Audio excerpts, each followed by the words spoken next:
അറിയാം, ഈമാനിന്റെ ഇച്ചില്ലമാണ്. അഹ്ലുസുന്ന വൽ ജമാഅത്തിന്റെ ശക്തി കേന്ദ്രമാണ് ദക്ഷിണ കർണാടക. വളരെ നല്ല ചെറുപ്പക്കാർ, സത്യസന്ധരായ മക്കൾ, നല്ല ബിസിനസ്സുകാർ. ഒരുപക്ഷെ മംഗലാപുരം ടൗണിൽ തന്നെ ബിസിനസ് ചെയ്യുന്ന വലിയൊരു വിഭാഗം ആളുകളിൽ ഈ സമൂഹത്തെ പ്രതിനിധീകരിക്കുന്നത് ദക്ഷിണ കർണാടകയിൽ നിന്നാണ്. അങ്ങനത്തെ ഒരു ഏരിയയിലേക്ക് നമ്മുടെ മക്കളുടെ കൈകളിലേക്ക് ലഹരികൾ എത്തിപ്പെടാൻ തുടങ്ങി. ഒരു പ്രയാസവുമില്ലാതെ എന്ന് പറയുമ്പോൾ വലിയൊരു വീഴ്ച നമ്മുടെ കയ്യിൽ നിന്ന് സംഭവിച്ചിട്ടുണ്ട് എന്നത് യാതൊരു സംശയവും. ആ വീഴ്ചയെ ഇനി പരിഹരിക്കേണ്ടതുണ്ട്. പുനാരനിമിതങ്ങൾ വഫാത്തായിരിക്കുന്ന സമയം നിമിതങ്ങൾ വഫാത്തായി കിടക്കുമ്പോ സ്വഹാബികൾക്കിടയിൽ വലിയൊരു ചർച്ച നടന്നു.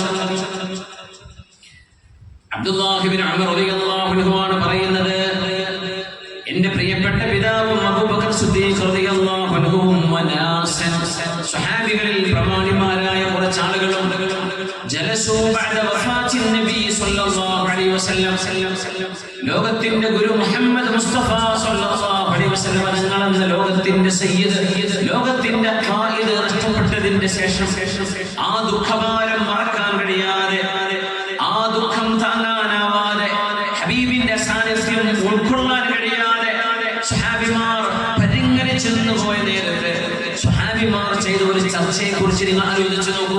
അവരെന്താണ് ചർച്ച ചെയ്യുന്നത്?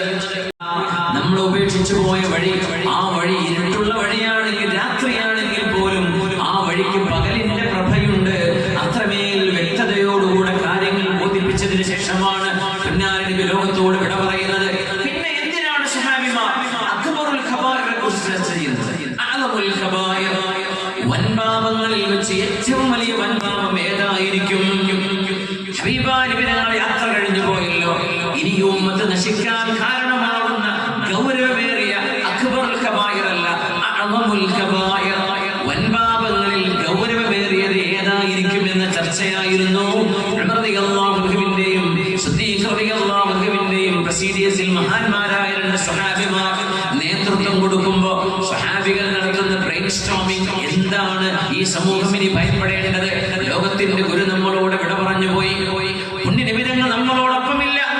അതുകൊണ്ട് ഈ സമൂഹം ഇനി വഴിതെറ്റുകയാണെങ്കിൽ എന്തായിരിക്കും, എവിടെയാണ് വഴിതെറ്റാനിടയുള്ളത് എന്ന് സ്വഹാബിമാർ ചർച്ച ചെയ്യുകയാണ് ഉണ്ടായത്. അങ്ങനെ അഡിക്ഷൻ മനുഷ്യന് നിർത്താൻ കഴിയുമെന്ന് ബോധിപ്പിക്കുന്നതാണ് ഈ ആയത്തിറങ്ങിയ സംഭവം. ആ സെക്കൻഡ് കൊണ്ട് നിർത്തി, ഹോസ്പിറ്റലിൽ കൊണ്ടുപോയിട്ടല്ല,